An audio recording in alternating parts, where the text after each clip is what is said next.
الفاتحة والقبول والتمام بالرسول وإلى حضرة سيدنا الرسول محمد صلى الله عليه وآله وصحبه وسلم ثم إلى حضرة جميع إخواني من الأنبياء والمرسلين والأولياء الصالحين من مشارق الأرض ومغاربها ثم إلى حضرة جميع الأبطال والأوتاد والأمداد ثم إلى حضرة سيدنا الإمام أبي حامد محمد بن أحمد الغزالي ثم إلى حضرة حبيبنا ومن قد مجدنا سلمان العلم كي يقول الشيخ ثم إلى جميع المؤلفين قبل في هذا المكان المبارك إن الله يغفر لهم يرحمهم ويعلي درجات في الجنة ونعن علينا من بركاتهم وأسرارهم ونفعاتهم في الدين والدنيا والآخرة نوينا تعلم وتعليم وتذكر التذكير والنفع والانتفاع والإفادة والاستفادة والحث على التمسك بكتاب الله وسنة رسول الله صلى الله عليه وآله وصحبه وسلم والدعاء إلى الخير والدلالة على الهدى وابتغاء وجه الله تبارك وتعالى إن الله جل من الفتن والمحن ما ظهر منها وما بطن وأن يجعلنا من الذين يستمعون القول فيتبعون أحسنه إن الله يشفينا شان الظاهر والباطن يجعل المودة والرحمة لنا ولهم برحمتك نستغيث برحمتك الكبرى عندة القدسية يشفينا الظاهر والباطن وإلى حضرة النبي محمد صلى الله عليه وسلم الفاتحة.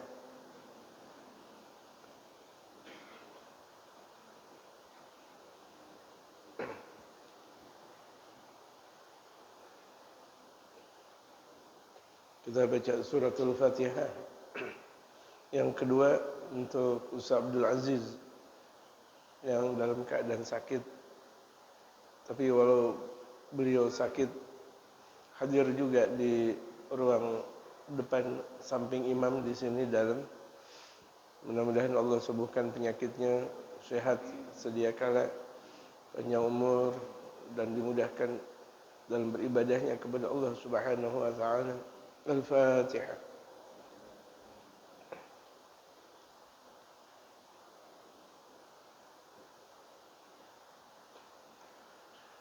Bismillahirrahmanirrahim. Alhamdulillahi rabbil alamin. Wassalatu wassalamu ala asyrafil anbiya'i wal mursalin wa ala alihi wa sahbihi ajma'in amma ba'd.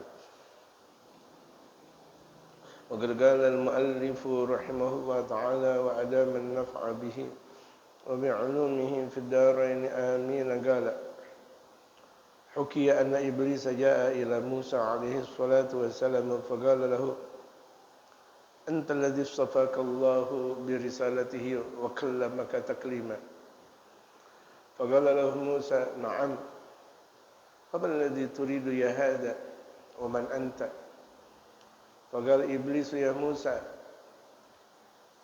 قل لربك خلق من خلقك قد سألك التوبة فأوحى الله إلى موسى قل له إني استجبت لك فيما سألت وأمره يا موسى أن يسجد لقبر آدم فإذا سجد له قبلت توبته وغفرت له ذنوبه فأخبره موسى فغضب إبليس واستكبر وقال يا موسى أنا لم أسجد له في الجنة فكيف أسجد له وهو ميت.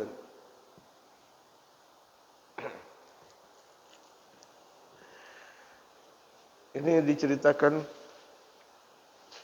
tentang perjumpaan antara Nabi Allah Musa alaihi salatu wassalam dengan iblis. Kalau perjumpaan antara bapak kita Adam dan ibu kita Hawa, sebagaimana yang sudah kita bahas kemarin, kepada iblis laknatullah alaih. Nah sekarang diceritakan anak iblis saja ila Musa alaihi salam, bahwa iblis pernah datang kepada Nabi Allah Musa. Ini iblis Emang nama iblis, emang sifatnya panas tuh. Hawanya itu dengki aja sama orang, sombong. Kalau maksiat yang diawali dari sombong emang susah untuk diampuni, susah untuk dimaafkan. Tapi kalau maksiat yang awalnya dari nafsu masih bisa dimaafkan. Sebagaimana yang telah dikatakan oleh Imam Al-Ghazali. Jadi pembahasan kita tempo yang lalu, andaikan asal maksiat itu adalah hawa nafsu itu masih bisa dimaafkan. Tapi kalau udah asal maksiat itu adalah sombong, itu susah dimaafkan. Makanya kan iblis laknatullah alaih sombong. Makanya enggak dimaafkan oleh Allah Subhanahu wa taala.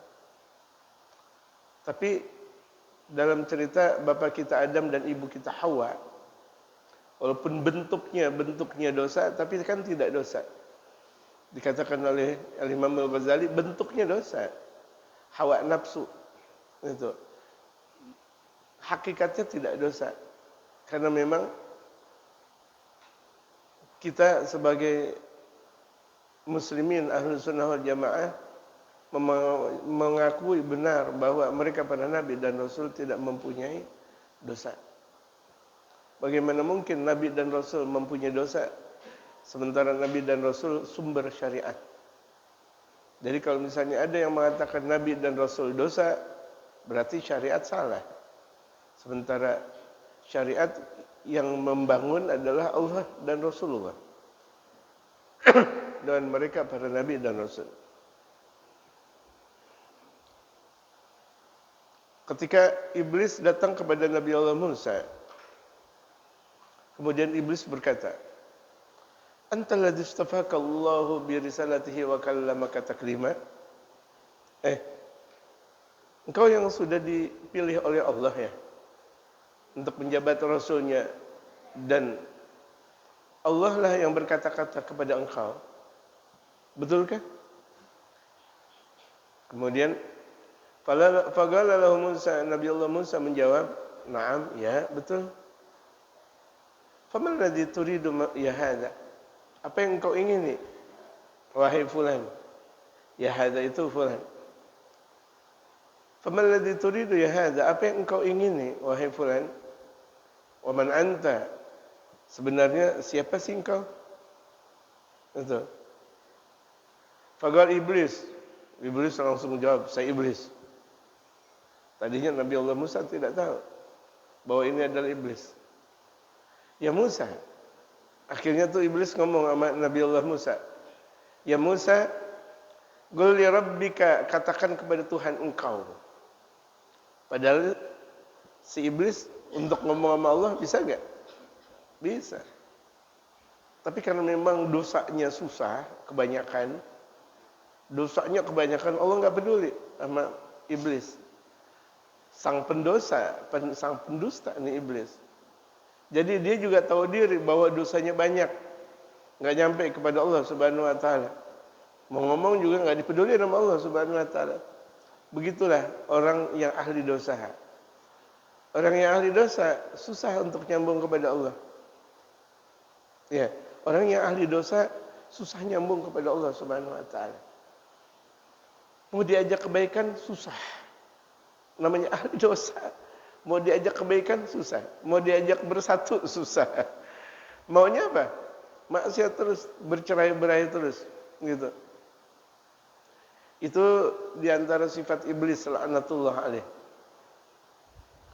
Jadi kalau misalnya ada dalam perangai kita sudah mulai ada rasa sombong, hati-hati. Iblis sudah ada di dalam hati kita kalau begitu jadinya. Sombong.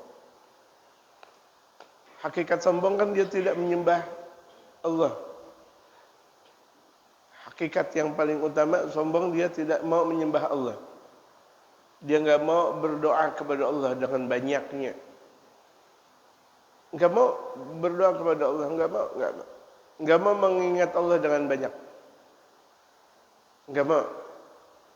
Ya, Kalau orang nggak mau ingat kepada Allah dengan banyaknya, hatinya terdomplengi dengan hal-hal duniawi. Yang hal-hal duniawi itu harta, tahta, wanita. Akhirnya nih iblis berkata, ya Musa, qul li rabbika, katakan kepada Tuhan engkau, khalqun min khalqika qad sa'alaka taubah. Ada salah satu makhluk engkau ya Allah minta taubat. Salamin. Jadi itu iblis mau taubat juga kepada Allah. Masih mau taubat. Walaupun laknatullah alaih, tetap mau taubat juga. Nah, ini udah dari zaman Nabi Allah Adam ke Nabi Allah Musa kan jauh. Ya, zaman dari Nabi Allah Adam, di mana Nabi Allah Adam akan diturunkan dari atas langitnya Allah Subhanahu wa taala, dari surganya Allah menuju bumi, kan jaraknya laut jauh ke Nabi Allah Musa. Akhirnya nih iblis ngomong kepada Nabi Allah Musa, tolonginlah salam kepada Tuhan. Ini ada hambanya Tuhan meminta taubat. Allah Maha tahu. Tuh iblis minta salam kepada Nabi Allah Musa, Allah Maha tahu. Fa'auhallahu ila Musa, akhirnya Allah memberikan wahyu kepada Nabi Allah Musa, qul lahu, katakan kepada dia, kepada iblis, inni qad istajabtu laka fima sa'alta. Sebenarnya aku sudah menerima taubat engkau, apa yang kau minta. Kasih tahu Musa.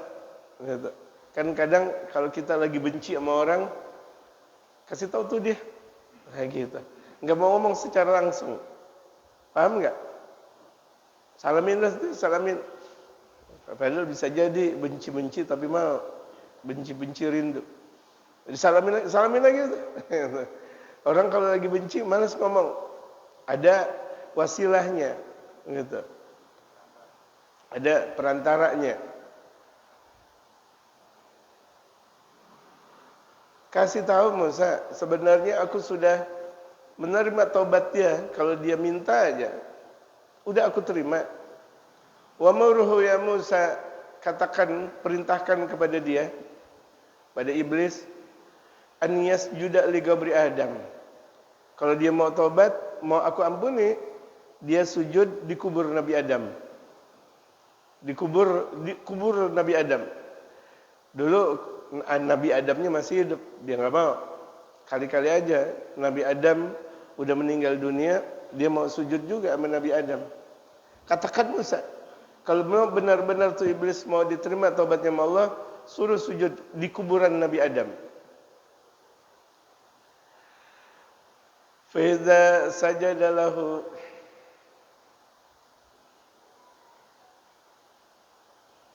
qabiltu taubatah, kalau dia benar-benar sujud kepada Nabi Allah Adam di kuburannya, akan aku terima taubatnya. Wa ghafirtu lahu, dan akan aku ampuni dosanya. Wa ghafirtu lahu dzunubahu, dan aku ampuni buat dia dosa-dosanya. Fa akhbarahu Musa, akhirnya dikabari oleh Nabi Allah Musa alaihi salatu wassalam. Iblis dikabari oleh Nabi Allah Musa, faghadiba iblis, akhirnya iblis marah. Katanya kan tadi dia mau tobat. Allah kasih tahu, iya, aku terima tobat, tapi dengan syarat engkau sujud dulu kepada kuburan Nabi Adam. Kalau benar-benar engkau tobat kepada kuburan Nabi Adam, sujud, akan aku terima. Faghadiba iblis, iblis marah, wastakbara, sombong dia. Faqala ya Musa, akhirnya iblis ngomong, Musa, ana lam asjud lahu fil jannah. Aku aja enggak pernah sujud kepada Nabi Allah Adam di dalam surga. Fa kaifa asjudu lahu wa mayyit? Bagaimana mungkin aku sujud kepada dia sementara dia udah mati? Kan dia udah mati. Masih hidupnya aja enggak mau sujud, bagaimana udah meninggal? Emang benar-benar sombong memang. Masih hidupnya aja enggak mau sujud. Bagaimana dia udah meninggal dunia? Enggak mau, sombong. Jadi di antara perilaku keras kepala nanti pada akhirnya sombong. Orang kalau keras kepala maunya aja udah. Keras kepala. Diajak damai enggak mau, diajak musyawarah enggak mau. Bahkan dia yang selalu merusak musyawarah yang ada. Coba kita lihat di dalam perjanjian Rumroyen atau perjanjian apa namanya yang di Kuningan itu Linggarjati atau Meja Bundar dan sebagainya. Itu yang selalu dicurangi adalah Indonesia. Dan yang mencurangi adalah mereka orang-orang Belanda. Lihat, ini di antara wangkelnya orang Belanda. Kita udah lihat dalam Piagam Jakarta. Kita lihat setelahnya dalam Piagam Jakarta. Itu betapa sebenarnya kaum muslimin betul-betul mempunyai tasamuh besar. Mempunyai perasaan tinggi kepada non-muslim ketika itu. Yang pada akhirnya ada beberapa kata yang semestinya itu harus ada, kemudian ditinggalkan. Itu. Ditinggalkan. Ini sebenarnya kata-kata yang sudah paten. Yang nggak perlu sebenarnya untuk dihapus-hapus. Tapi karena memang musyawarah. Mau bilang gimana? Musyawarah untuk mufakat. Akhirnya petinggi-petinggi muslim ketika itu, petinggi muslimnya bukan orang-orang bodoh. Di situ ulama-ulama besar, di antaranya Kyai Wahid Hashim dari Nahdlatul Ulama, Kyai Kasman Singodimedjo dari Muhammadiyah, dan banyak dari petinggi-petinggi besar republik-republik ini. Gitu. Tapi apa yang terjadi? Tasamuh namanya. Dengan adanya musyawarah. Tapi kalau misalnya kita lihat jauh ke belakang di zaman baginda Rasulullah Sallallahu Alaihi Wasallam, selalu baginda Rasulullah dibohongin oleh mereka orang-orang kafir. Dalam pertemuan ini Rasulullah dibohongin sampai ada namanya Sulhul Hudaybiyah, perjanjian Hudaybiyah. Walhasil seluruhnya apa yang dilakukan oleh mereka orang-orang kafir itu selalu janji manis, karena mereka memenang sendiri lantaran sombong. Itu, lantaran sombong. Belanda sombong terhadap orang-orang Indonesia, kan menganggap bahwa dirinya lebih baik daripada orang Indonesia. Orang Indonesia nggak punya kualitas, nggak punya apa-apa. Itu kan udah merasa sombong tuh Belanda. Sama orang-orang kafir juga, orang kafir musyrik, itu musyrikin Mekah, itu mereka sombong. Mereka menganggap bahwa dirinya adalah orang paling hebat, orang pilihan Allah Subhanahu wa taala, orang Arab. Dari bangsa Quraisy gitu. Dengan seperti akhirnya mereka pada sombong. Jadi ingat, kalau misalnya sudah ada di dalam hati kita bergelayutan mau menang sendiri. Nih kita dalam musyawarah mau menang sendiri, mau berpendapat mau menang sendiri, melakukan aktivitas mau menang sendiri. Hati-hati, itu nanti pada akhirnya sifat sombong. Iblis yang punya itu. Ruya anna iblis pernah diriwayatkan bahwa iblis yashtaddu alaihi al-'adzabu finnar, bersangatan azabnya ketika berada di dalam api neraka. Iblis adalah makhluk yang paling dahsyat azabnya kelak nanti di api nerakanya Allah Subhanahu wa taala. Fayuqalu lahu, kemudian dikatakan, kaifa wajadta azab Allah? Bagaimana engkau menjumpai azabnya Allah? Fayuqalu, iblis menjawab, asyad ma yakun. Dahsyat banget ini. Lebih dahsyat dari apa yang dipikirkan. Udah ketahuan kena dahsyat, tetap aja iblis enggak mau juga tunduk kepada Nabi Adam. Asyad ma yakun, dahsyat banget nih, dahsyat. Ini kan keterlaluan banget. Orang udah ditonjokin, udah dipukulin, bengep dia punya muka, seluruhnya lebam, hancur berantakan, dan kulitnya sudah terkupas. Misalnya ada orang seperti itu, disuruh taubat, nggak mau juga. Kan iblis kalau begini jadinya. Udah diajak berdamai, nggak mau juga, kan iblis namanya kalau begini jadinya. Allahu Akbar. Fayuqalu lahu, kemudian dikatakan kepada iblis, in adama fi riyadil jannah fasjud lahu. Sesungguhnya Nabi Allah Adam berada di taman surga, sujudlah engkau kepada Adam. Ini dikatain tuh. Dikatain kepada iblis, ini Nabi Allah Adam sekarang lagi ada di taman surga. Hendaklah engkau bersujud sekarang. Wa'tadara, tetap enggak mau. Tetap enggak mau. Wa'tadara bukan artinya beruzur. Artinya tidak mau. Ada artinya wa'tadara, artinya uzur. Wa'tadara artinya di sini tidak mau. Hatta yaghfir laka, sebelum Allah mengampuni engkau, fayaba fayastadda 'alaihi al-'adzab. Tetap iblis itu enggan dan berkesangatan azabnya bigadri azabi ahli nari 70,000 dha'fin. Itu azabnya iblis, azabnya yang Allah berikan kepada iblis laknatullah alaih di dalam api neraka itu 70 kali lipat daripada azab orang-orang biasa. 70 kali lipat. Enggak bisa dibayangin jamaah. Enggak bisa dibayang. Satu kali lipatnya aja enggak bisa dibayangin. Satu kali lipat, andaikan tuh orang udah kena azab neraka, kemudian dicatohin ke bumi, buminya itu lagi pada kebakaran.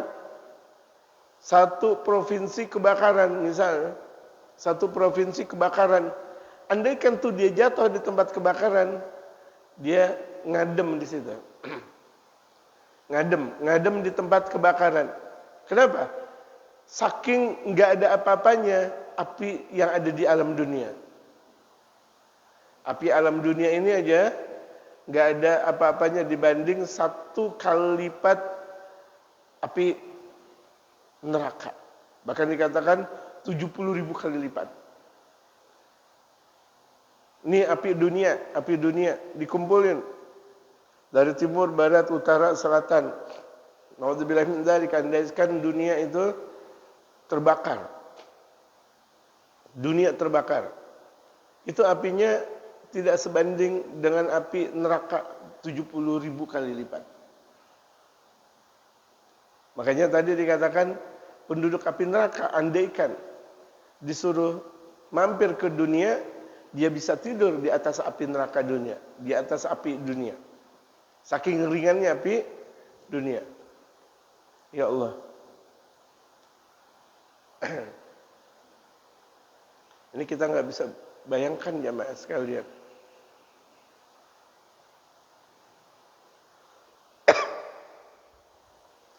Ja'a fil khabari anna Allah Ta'ala yukhriju iblisa minan nari kulla mi'ati alfi sanah. Pernah datang dalam Al-Khabar. Al-Khabar ini bisa hadis Rasulullah atau ucapan mereka para ulama.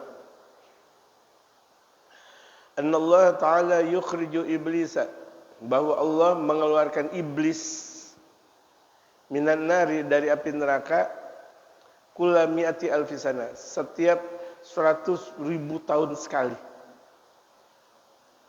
100.000 tahun sekali itu iblis dikeluarin dari api neraka. 100.000 tahun sekali itu iblis dikeluarin dari api neraka. Sengaja, emang sengaja oleh Allah. Wa yakhruju Adamu, akhirnya Nabi Allah Adam keluar dari surga, berjumpa dengan iblis di neraka. Wa ya'muru bisujudi, dan Nabi Allah Adam wa yukhriju Adam, kemudian Allah mengeluarkan Nabi Allah Adam dari surga untuk berjumpa dengan iblis itu di dalam api neraka. Wa ya'muru bisujudi lahu, dan Allah memerintahkan iblis untuk sujud kepada Nabi Allah Adam. Nabi Adamnya ada, sengaja didatengin oleh Allah dari surga, sengaja. Yang dulu kan ketika di dalam surga sombong dah tuh. Ketemu Nabi Allah Musa sombong juga. Ini udah ampun-ampunan. Sengaja Nabi Allah Adamnya dikeluarin dalam surga, kemudian nih Adam nih. Sujud gak? Fayaba. Tsumma yarudduhu ilan nar. Kemudian tetap enggan. Enggak mau untuk sujud kepada Nabi Allah Adam. Kemudian Allah masukkan dia lagi ke dalam api neraka. Saking dahsyatnya nih. Wangkeng banget. Kalau begitu kan sewangkeng-wangkengnya makhluk nih. Sombongnya luar biasa. Iblis la'natullah alaih. Sombong. Kalau kita lihat orang nggak sampai begini-gini banget. Kalau orang udah dipukulin, dihabisin, ditonjokin, dia ngaku-ngaku juga. Tapi tetap ini, Masya Allah, iblis. Emang benar-benar iblis. Ikhwan. In aradtum an-najata min iblisa fa'tasimu bil maula wasta'idzu bih. Imam Al-Ghazali berkata, wahai saudaraku, jika kalian mau beruntung dari godaan iblis, ini trik ketika kita terjauhi dari godaan iblis la'natullah alaih, fa'tasimu bil maula, maka berpegang teguhlah kalian kepada Allah. Wasta'idzu bih, dan selalu minta pertolongan, minta perlindungan kepada Allah. Jangan merasa bangga apa yang sudah kita lakukan, apakah kita sudah berhasil, itu semuanya pertolongan Allah. Apa yang sudah kita lakukan, itu pertolongan Allah. Hadirkan Allah bersama kita. Jangan merasa bahwa ini adalah hasil kita, ini adalah hasil rupa kita, ini adalah kekuatan kita, enggak boleh. Orang yang mengatakan hadza ini minni, dari aku, misal, itu hati-hati. Ucapan-ucapan iblis masuk dalam kepribadian kita. Jauhkan hal-hal seperti itu jemaah sekalian. Oh, kita udah ibadah. Seni rupa ibadah kita udah jalankan. Oh, kita udah punya banyak jasa. Merasalah kita. Salat yang kita lakukan, yang kita jalankan, yang kita dirikan. Kemudian amal ibadah, kebaikan kita berikan kepada masyarakat di sana dan di sini. Itu bukan apa yang kita lakukan. Hakikatnya Allah. Hakikatnya Allah yang maha menentukan kita. Hakikatnya Allah yang maha membantu kita. Wasta'idzu billah.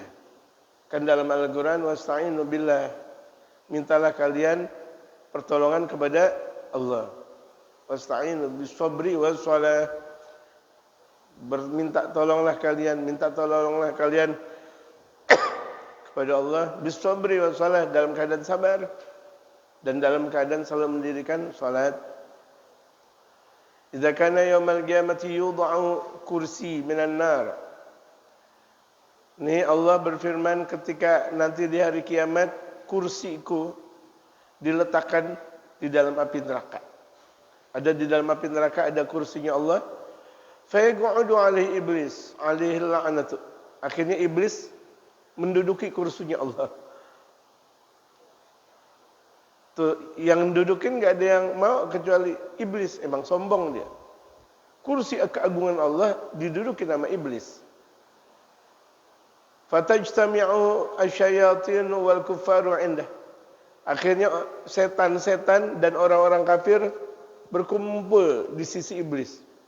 Iblis di tengah-tengah, itu setan-setan orang-orang kafir membentuk lingkaran, berkumpul dengan iblis.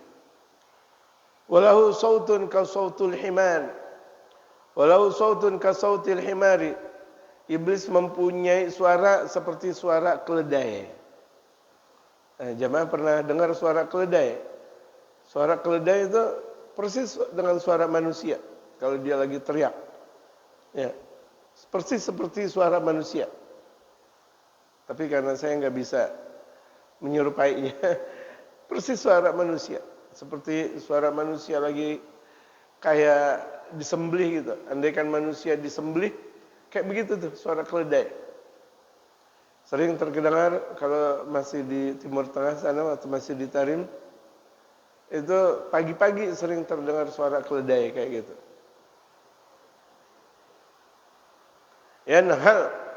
Yanhaq. Suara keledai dalam keadaan meringis. Ya.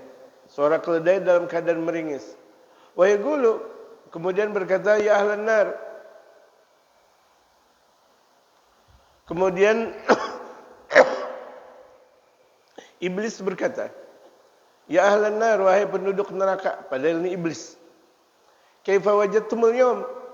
Apa yang kalian jumpai sekarang? Ma wa'ada rabbukum? Apa yang sudah dijanjikan oleh Tuhan kalian? Galu, mereka mengatakan haqqa, benar.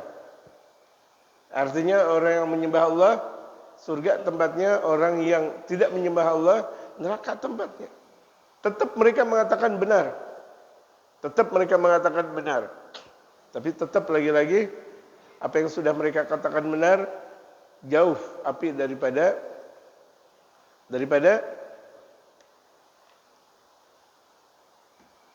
Allahu Akbar, na'udzubillah. Kesombongan iblis la'natullah alaih. Sumaya gulu, kemudian berkata pula, hada yaumun aistu fih. Iblis lagi ngomong, ini adalah hari di mana aku aistu fihi minar rahmati, aku sudah tidak mengharap kasih sayang Allah. Udah kelamaan dia dalam api neraka, udah enggak ada harapan lagi untuk mendapat kasih sayang Allah. Fa ya'murullahu ta'ala al-malaikata an yadribuh. Allah perintahkan kepada malaikat untuk memukul iblis. Wa man tabi'ahu bimagami'. Dan juga Allah perintahkan kepada malaikat untuk memukul orang yang mengikuti iblis. Bimagami', dengan apa namanya,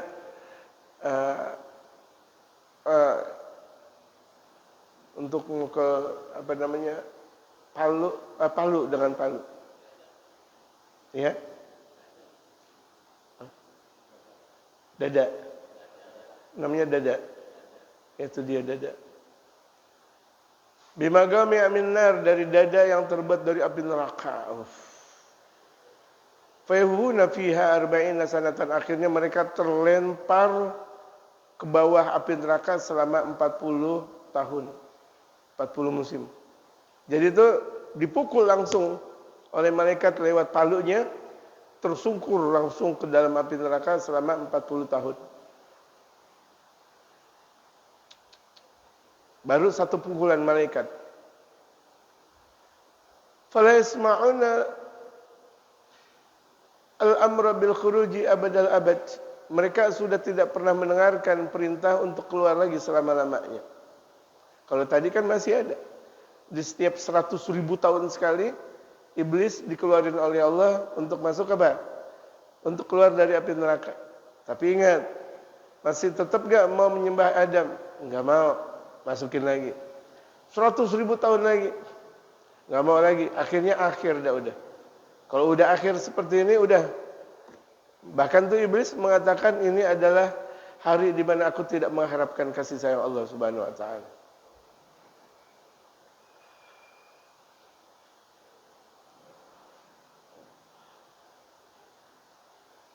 Na'udzubillah min dzalik. Kita berlindung kepada Allah dari azab api neraka. Amin. Jadi ketika kita lihat betapa deritanya itu iblis, karena memang dia yang melakukan. Dan diberikan kesempatan oleh Allah Subhanahu wa taala untuk taubat, tetap dia ingkar untuk taubat kepada Allah. Maunya tuh iblis, Adam sujud kepada iblis. Jadi Allah diperintah sama iblis kalau begitu jadinya. Allah diperintah sama iblis. Sifat manusia kayak begitu. Hati-hati. Maunya saya sih kayak begini. Astagfirullah. Iya, tapi enaknya kayak gini. Menurut saya sih enaknya kayak gini. Ntar dulu. Kalau udah Allah Subhanahu wa taala yang Maha mengatur, dialah aturan yang paling indah. Dialah Allah yang Maha mengatur yang paling indah. Ya mudabbir dabbir. Wahai zat yang Maha mengatur. Ya latif ya khabir, ultuf bina fi ma jarat bihil magadir.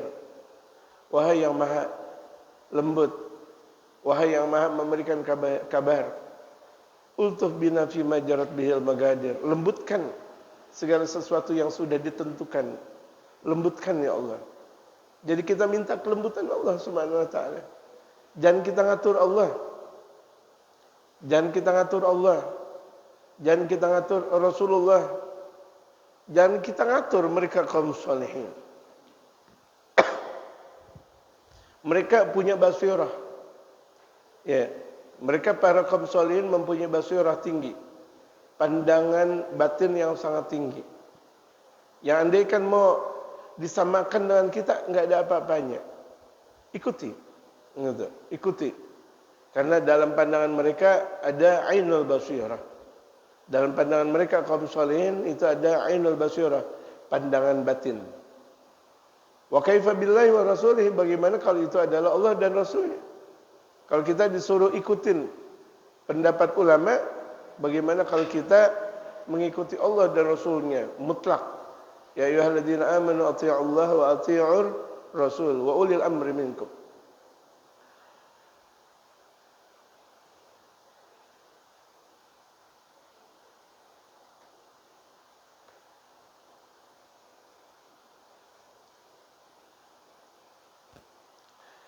هذا يوم عيست فيه من الرحمة فيأمر الله تعالى الملائكة أن يضربوه ومن تبعه بمجامع من نار فيهون في 40 سنة فلا يسمعون الأمر بالخروج أبد الآباد نعوذ بالله منها. وورد أنه dan juga datang hadis Rasulullah annahu yu'ta iblisu yaumal qiyamah, nanti iblis bakal didatangi di hari kiamat. Fayamuru bihi an yajlisa ala kursi minan nar. Fayamuru bihi an yajlisa ala kursi min nar. Kemudian Allah memerintahkan iblis untuk duduk di kursiku yang terbuat dari api neraka. Wa ala unugihi tawgul la'nati.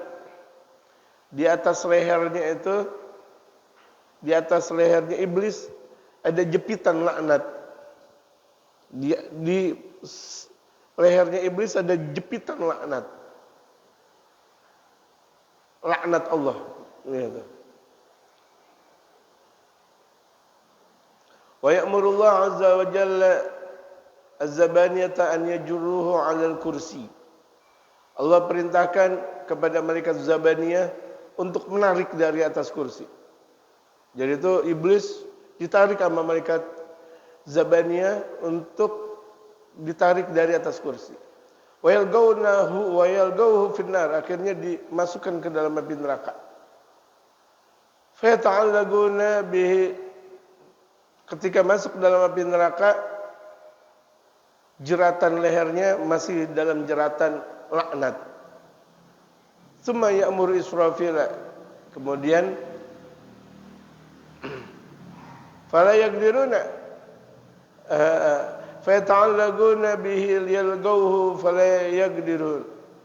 Kemudian setelah malaikat Zabaniyah menarik iblis dari kursinya Allah Subhanahu wa taala dari api neraka, kemudian mereka mengingatnya yalgaw, agar tu iblis terbuka, fala yaqdirun, mereka tidak mampu. Enggak mampu. Summa ya'murullah ta'ala, kemudian Allah perintah lagi ke Jibril, kepada malaikat Jibril. Ma'a 80,000 malak, disertai dengan 80,000 malaikat. Fala yaqdirun, enggak mampu juga untuk menarik iblis dari tempat duduknya yang terbuat dari api neraka. Saking artinya apa? Sengatan api nerakanya Allah Subhanahu wa taala sangat dahsyat. Itu yang angkat malaikat Zamaniyah. Yang kedua malaikat Jibril dan 80,000 malaikat. Enggak mampu juga. Dahsyatnya tuh api nerakanya Allah Subhanahu wa taala. Enggak bisa dibayangkan jamaah sekalian. Model-model yang seperti itu tidak bisa kita bayangkan. Karena memang sesungguhnya neraka apa yang terjadi yang tidak pernah mala ainun ra'at, yang tidak pernah dilihat oleh pandangan. wala udhunun samiat, yang tidak pernah didengar. Wala udhunun samiat wala ala qalbi khatari bashar, dan tidak pernah ada pemikiran dalam hati manusia. Jadi surga Allah yang kita bayangkan nikmat, yang sesungguhnya lebih nikmat lagi. Demikian juga neraka, yang kalau misalnya kita pahami neraka dahsyat, sesungguhnya neraka yang sesungguhnya lebih dahsyat daripada yang kita pikirkan.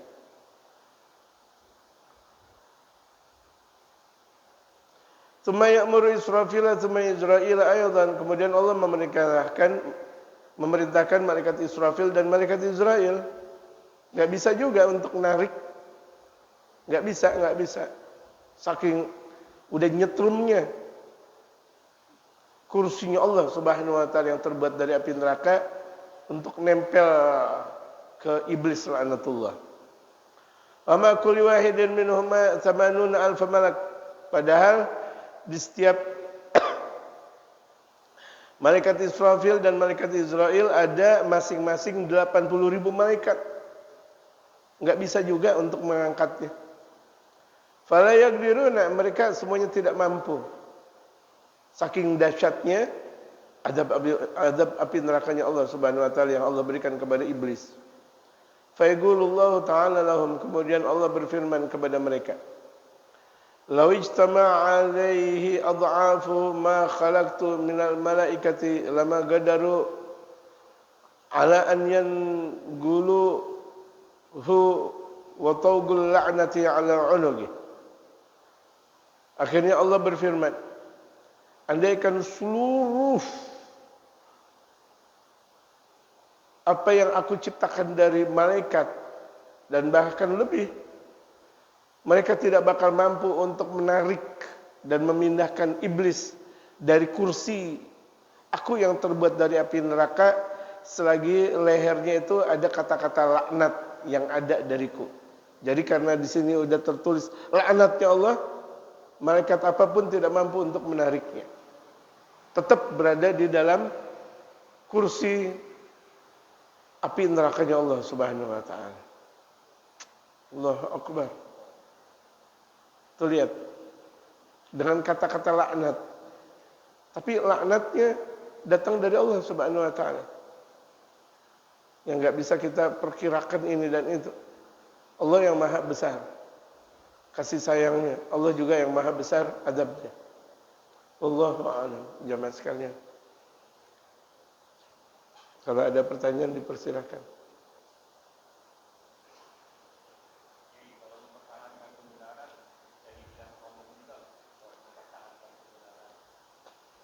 Ada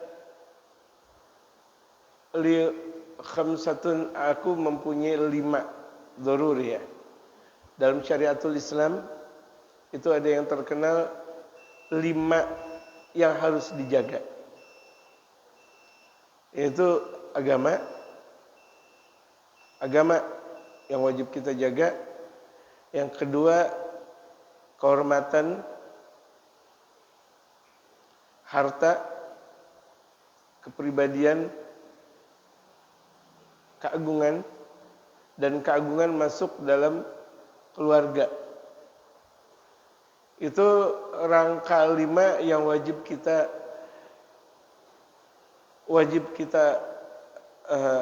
jaga. Masuk juga di situ adalah al-watan, artinya negara. Selagi negara kita benar, wajib kita jaga, wajib kita bela. Hubbul watan minal iman, dikatakan ulama. Cinta negara itu di antara iman. Hubbul watan minal iman. Walaupun ada yang mengatakan itu adalah hadis Rasulullah sallallahu alaihi wasallam, tapi banyak juga yang mengatakan itu adalah ucapan ulama. Karena memang akhbar. Kalau akhbar bisa jadi itu adalah ucapan Rasul, bisa jadi itu adalah ucapan ulama. Al-akhbar namanya, kalau kita belajar di dalam syariat. Jadi 5 perkara tersebut yang wajib kita jaga. Ada agama, akal, kepribadian, kehormatan, negara, atau masuk dalam kepribadian keluarga. Akal begitu juga. Untuk menjaga akal.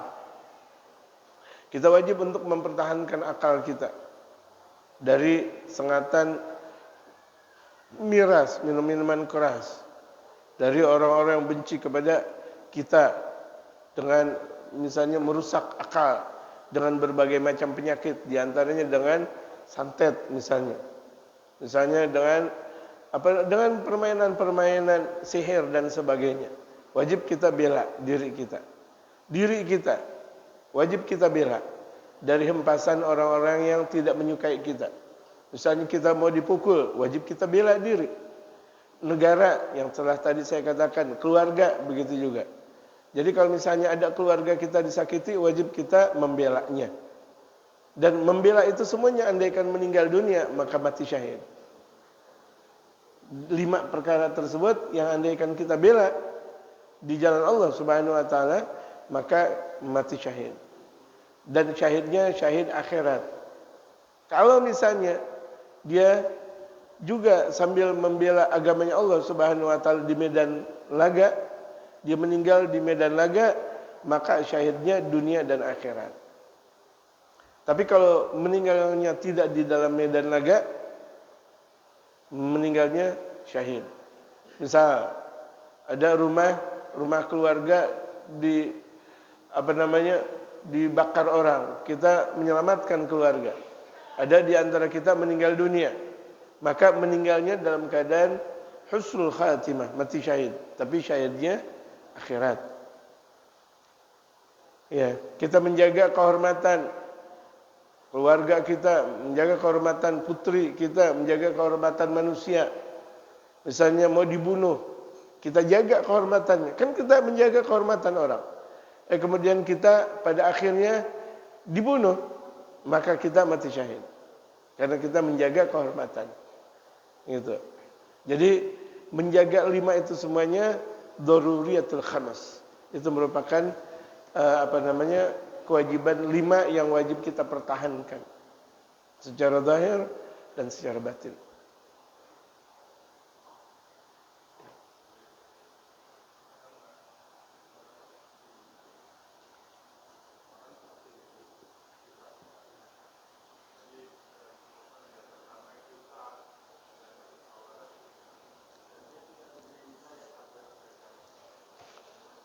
Ya. Jadi tadi kan dikatakan iblis bakal mempunyai banyak pengikut. Pengikut-pengikutnya itu sombong. Tadi saya katakan di antara sifat sombong itu enggak pernah mau akur. Diajak akur, enggak mau. PRW, misal diajak akur enggak mau. PRT, diajak akur enggak mau. Usaha diajak akur enggak mau. Maunya dia sendiri. Pokoknya maunya dia sendiri. Nah, di antara perkara maunya dia sendiri itu adalah sombong. Dan sombong dia masuk dalam tabiat iblis, mengikuti iblis laknatullah alaihi. Separah-parahnya manusia, sebenarnya kalau dia ikuti dengan akal pikirannya, dia nggak bakal mau menyendiri. Karena orang yang menyendiri itu tidak pernah ada enak-enaknya. Sombong itu kan mau menyendiri. Menganggap bahwa dirinya lebih daripada segalanya. Pendapat saya lebih. Ucapan saya lebih. Yang lain enggak ada apa-apanya. Yang lain bahkan salah. Itu kan dia mau menyendiri dengan keakuannya. Dia mau menyendiri dengan kekuatan yang dia miliki. Padahal dia tidak punya apa-apa. Nah inilah. Kalau iblis dia masih punya kekuatan. Iblis itu punya kekuatan. Tapi kalau misalnya manusia udah tidak punya kekuatan, dia sombong pula, berarti asyaddu minal iblis, lebih dahsyat daripada iblis. Manusia nggak punya kekuatan apa-apa, dicolek dikit jatuh, dipukul dikit nangis. Iblis diadab sampai 100.000 tahun, tetap dia nggak mau juga nyembah kepada Nabi Allah Adam, wangkeng itu iblis. Berarti kan punya kekuatan. Iya, punya kekuatan iblis. Ini manusia udah nggak punya kekuatan, udah lemah, pokoknya maunya aja dia, udah. Nah di antara sifat seperti itu udah masuk dalam sifat-sifat iblis yang ada di dalam diri. Makanya tadi Imam Al-Ghazali menerangkan kepada kita wa'tasimu bil maula. Ngasih jalan keluar, pegang teguh kepada Allah, tali kekang Allah. Dalam firman Allah wa'tasimu bihablillahi jami'an. Berpegang teguhlah kalian kepada talinya Allah, yaitu Islam secara menyeluruh. Ayo kumpul bareng, ayo ngobrol bareng, ayo makan bareng, jangan mau sendiri diri. Karena orang yang mau dengan sendiri dirinya itu adalah sifat iblis, laknatullah alaih. Iblis. Satu dosa yang enggak bakal diampuni oleh Allah namanya sombong. Itu naudzubillah min dzalik. Jadi mulailah kita menjauh dari sifat a priori dalam istilah Indonesia kita. Mau menang sendiri, angkuh dengan segala-galanya. Mau kita aja yang dilihat, mau kita aja yang mau didengar, yang lain nggak perlu dilihat, yang lain nggak perlu didengar.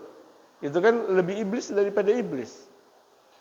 Iblis punya kekuatan, sementara manusia tidak punya kekuatan. Na'udzubillah min dzalik. Salimna ya Allah.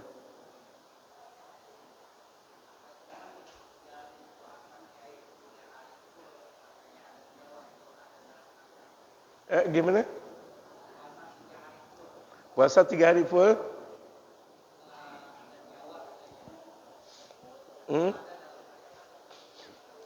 Maksudnya 3 hari full nerusin.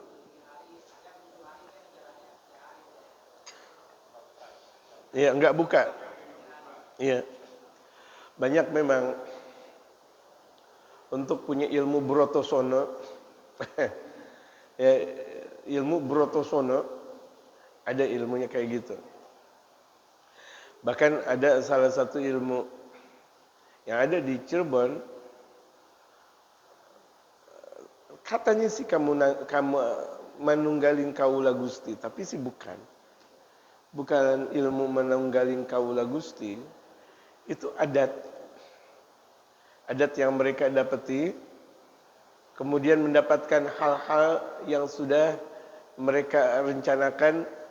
Kalau misalnya dia seorang pejabat, mau nyalonin lurah, jadi lurah. Mau camat, jadi camat. Atau lebih tinggi dari itu, atau lebih rendah dari itu. Atau kalau seorang pengusaha, biar usahanya awet, kaya, makmur. Atau apa saja namanya. Selagi adat sesuai dalam syariatul Islam, tidak mengapa. Al-adah muhakkamah. Adat dijadikan hukum. Tapi kalau adat tidak sesuai dengan syariatul Islam, dosa. Sementara baginda Rasulullah bersabda, puasa wisal, puasa nyambung, hadhihi khususiyati, itu adalah kekhususan aku. Puasa nyambung. Udah maghrib, puasa lagi. Namanya wisal. Mau 2 hari, mau 3 hari, itu khusus aku, kata Rasulullah. Karena aku kuat. Tapi umatku, aku haramkan. Jadi, orang yang puasa nyambung, karena sudah diharamkan oleh Allah, dan baginda Rasul Muhammad SAW, jadi puasa wisal haram hukumnya. Bentuk apapun, puasa wisal haram hukumnya. Adat apapun, puasa wisal haram hukumnya. Mau adat Betawi ke, mau adat Jawa ke, mau adat Sunda ke, mau adat apa saja, ya, mau adat apa saja, haram tetap hukumnya. Haram. Kenapa? Karena bertentangan dengan syariatul Islam.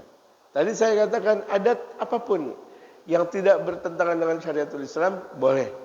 Bahkan bagus kalau itu memperkuat syariatul Islam. Sebagaimana tadi saya katakan al-adah muhakkamah. Adat bisa dijadikan hukum. Kalau benar, kalau tidak benar itu terhempas dalam syariatul Islam. Jadi apapun niatnya, apapun kekhususannya, kalau itu adalah puasa nyambung, itu hukumnya haram. Jangankan tidak 3 hari. Waktunya maghrib dia nggak buka sampai subuh lagi, haram. Bagaimana sampai 3 hari 3 malam? Kalau udah haram berarti tidak sesuai dengan syariatul Islam. Berarti tertolak. Barang siapa yang melakukan amalan laisa alayya yang itu bukan dasarnya dari aku dalam sabda Rasulullah, fawarad, maka urusan tersebut tertolak di sisi Allah dan di sisi baginda Rasulullah Muhammad sallallahu alaihi wasallam. Walaupun tujuannya hebat, tujuannya benar, selagi tujuannya benar, walaupun caranya tidak benar, maka semuanya tersebut tidak benar. Al-hukmu yaduru ma'illatih. Hukum itu tergantung kepada sebab. Sebabnya apa? Ini dan itu. Caranya apa? Ini dan itu. Kalau caranya tidak benar, maka semuanya bakal tidak benar. Bisa dipahami? Tujuannya kan benar, tapi caranya tidak benar, maka tidak benar pula. Ya. Sifat menyendiri ada dua. Ada menyendiri karena sombong tadi itu. Menyendiri karena sombong karena dia merasa dirinya paling hebat. Nih saya paling hebat nih. Biarin yang lain di warteg. Saya di restoran Padang. Saya di restoran Padang. Dia di warteg. Menyendiri kan? Ada menyendiri karena memang mau ibadah. Itu enggak ada masalah. Nih, ada menyendiri emang dia mau ibadah. Biarin dah yang lain pada kesana. Saya zikir aja dulu. Saya di masjid menyendiri. Itu bagus kalau begitu. Jadi al-i'tizalu 'an nafas gisman. Menyendiri dari diri sendiri ini ada dua macam. Yang pertama maksiat yang telah tadi saya sebutkan, yang kedua baik. Kita mau model yang kayak bagaimana? Menyendiri kita untuk ibadah, jadi ibadah. Menyendiri kita zikir, daripada di sana saya ngobrol mulu, pusing, dosa, mendingan saya zikir. Itu menyendiri. Gitu. Saya menyendiri di rumah dan sambil zikiran, sambil baca kitab, itu bagus. Atau saya mau menjauh dulu dari orang sambil zikiran, itu bagus. Sangat bagus. Itu solving namanya. Tapi kalau misalnya yang telah tadi dikatakan menyendiri, tapi tujuannya untuk berbuat maksiat, itu haram. Ya. Ini seperti individu gitu. Ya, seperti individu. Ada juga seperti tetangga menyendiri secara individualisme. Itu nggak boleh. Biarin deh, mau tetangga mau gimana kayak, yang penting saya hidup sendiri, itu nggak boleh. Itu menyendiri bukan untuk ibadah, tapi menyendiri tidak peduli kepada masyarakat. Sehari-harinya rumahnya dikunci rumah. Pagi siang sore malam, pagi siang sore malam nggak ketahuan. Yang kedengeran cuma suara anjingnya doang. Itu pun kalau ada anjing atau kucingnya doang, itu juga kalau ada kucing. Kalau nggak ada, ya udah. Padahal di dalam rumahnya ada 50 orang di situ. Satu pun nggak keluar. Dari bertetangga ke masjid, ke musola, dari peduli, itu dosa. Itu dosa. Karena tidak peduli kepada masyarakat, tidak peduli bagaimana keadaan masyarakat yang ada, tidak paham tentang bagaimana cara beribadah. Lain halnya kalau mereka paham semuanya dalam satu keluarga ibadah, tapi di sekitarnya itu adalah ahli fitnah.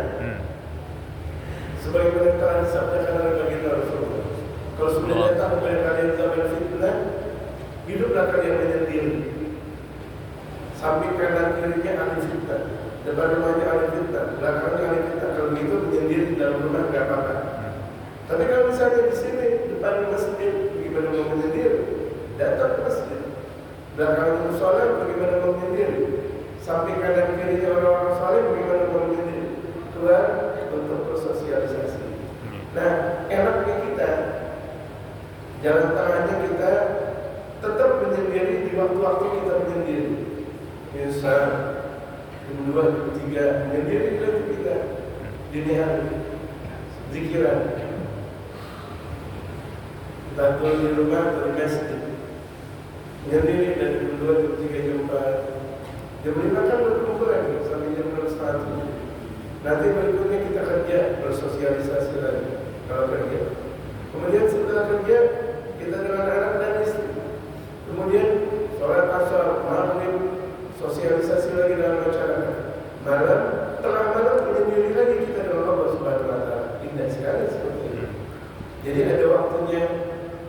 bersosialisasi, ada waktunya beribadah, ada waktunya menyendirinya kita dengan Allah Subhanahu wa taala.